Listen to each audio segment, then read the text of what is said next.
Vamos a empezar con las aplicaciones porque la anterior clase de lo que era movimiento parabólico de caída libre, que es lo que significa esto, habíamos indicado que en esta clase íbamos a hacer ejercicios ahora, porque solamente habíamos visto aspectos teóricos en la clase anterior, solamente en teoría vimos.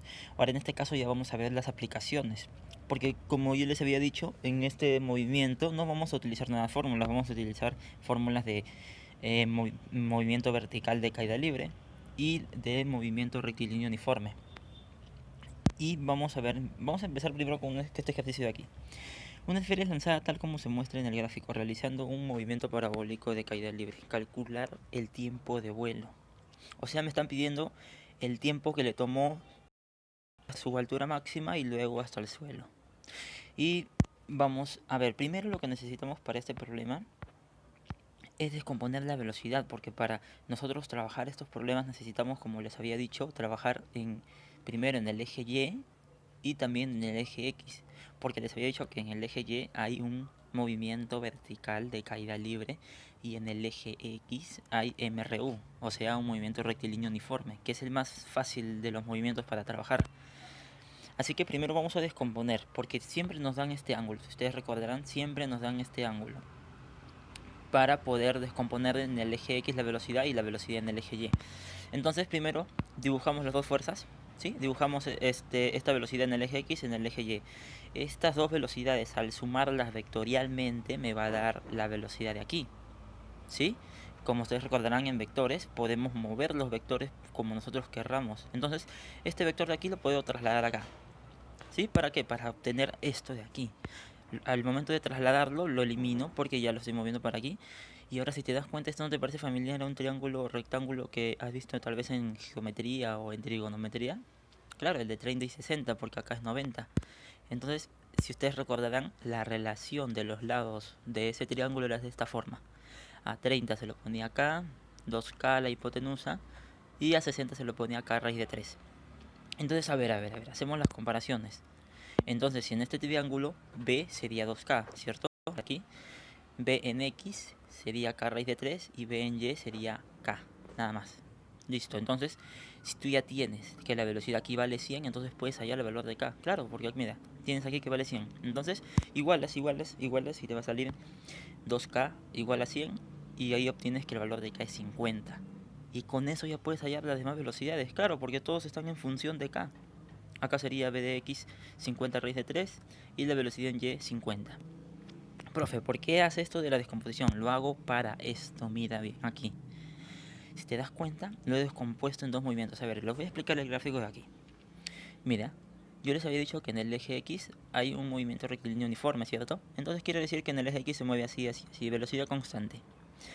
Pero en el eje Y hay un movimiento vertical de caída libre. ¿Y cómo dibujábamos los movimientos verticales de caída libre? Yo les había dicho que de esta forma, una línea punteada que subía y que luego bajaba. Ahora, si tú compones estos dos movimientos, te vas a dar cuenta que te da el movimiento parabólico. Claro, mira, acá está que avanza, pero al mismo tiempo está que sube. O sea que está que sube y está que avanza, está que sube, está que avanza, está que sube, está que avanza, está que sube, está que avanza. Y si te das cuenta, se forma el movimiento parabólico al combinar los dos. Entonces por eso hacemos esta descomposición, para poder trabajarlo cada uno. Esta representación es lo mismo que hacer el movimiento parabólico. Es lo mismo. Porque si tú los combinas, como te acabo de indicar, te va a dar un movimiento parabólico. Entonces, trabajando por separado va a ser, ¿sí? A ver, en este caso, si te das cuenta, ¿qué nos están pidiendo en el problema? Nos están pidiendo el tiempo de vuelo. Pero el tiempo de vuelo lo podemos calcular simplemente acá. Claro, porque aquí no hay vuelo, aquí simplemente se mantiene en el suelo.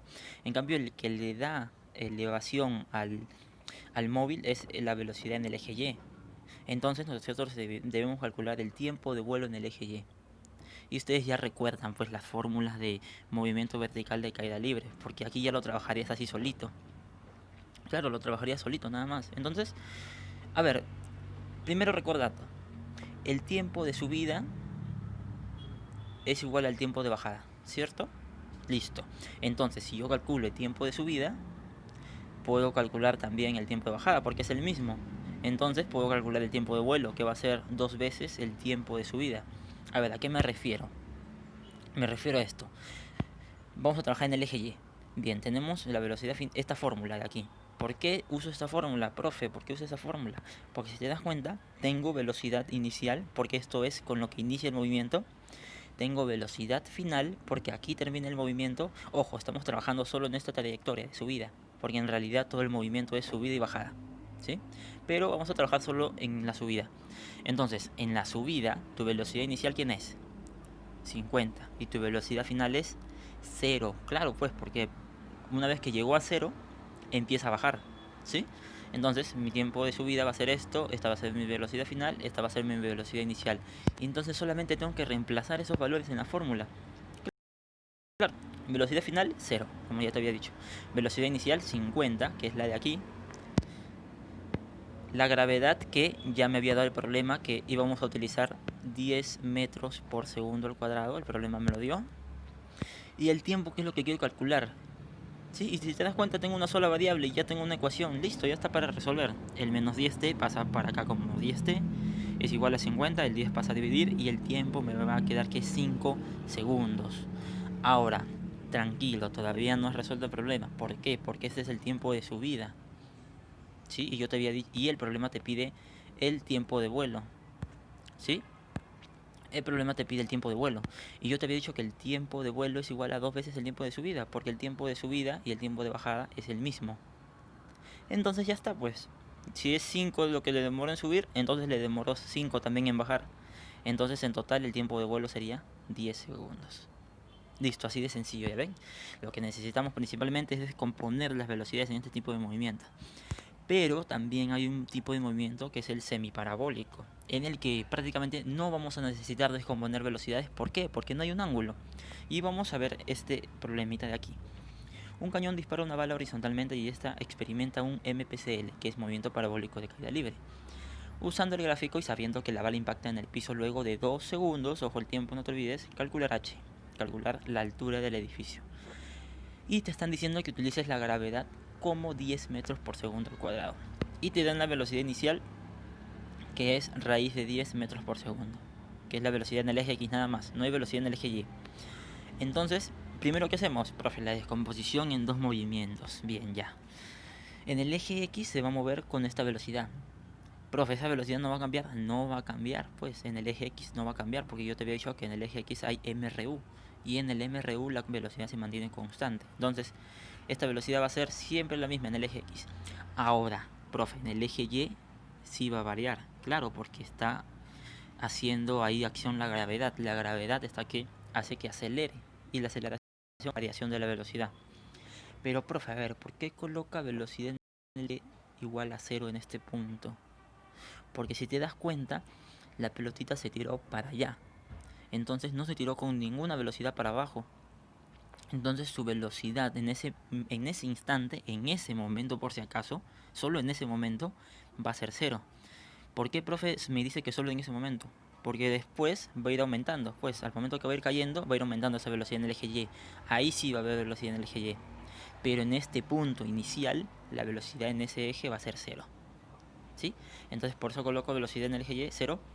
Me dan el tiempo, que va a bajar 2 segundos, y me piden calcular la altura. Ahora, tú tienes tus fórmulas a la mano por ahí, y si te das cuenta, la única fórmula en la que se trabaja con velocidad inicial y con tiempo es en esta de aquí.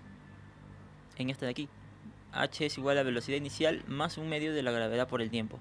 Ahora, la gravedad siempre es conocida, y el problema me dijo que es 10. La velocidad inicial, ¿quién es, profe? Yo no veo ninguna BI aquí. Es esta, pues, porque si tú te das cuenta, el movimiento cómo lo estamos llevando, de aquí hasta aquí. Entonces tu velocidad inicial sería aquí, y entonces tu velocidad ahí es 0. Tu velocidad final, bueno, no la necesitas, pero sería en este punto. Pero bueno, no la necesitamos. Pero es bueno recordar el orden. Entonces, la velocidad inicial es 0. 0 reemplazas. Por el tiempo, que es 2 segundos. Más un medio de la gravedad, que es 10, por 2 al cuadrado. Ahora, 0 por 2, esto se va a hacer 0. Así que esto se borra. No te importa. Solamente te va a quedar un medio de 10 por 4, que va a ser 40. Y 40 entre 2 te va a dar 20. 20, que estamos hablando de longitud, estamos hablando de altura. ¿Sí? Entonces así ya habrías resuelto este problema. Ya estaría. Si se dan cuenta, el problema tal vez un poco más complicado es en el que tenemos que descomponer las velocidades, ¿sí? En el problema que vimos en este de aquí, ya solamente en la descomposición, pero una vez que tienes la descomposición, simplemente es analizar parte por parte el problema. Bien, entonces estos dos ejercicios estaríamos viendo en esta clase y les enviaré una actividad con dos ejercicios muy similares a estos para que ustedes también puedan desarrollarlos. Esto sería todo.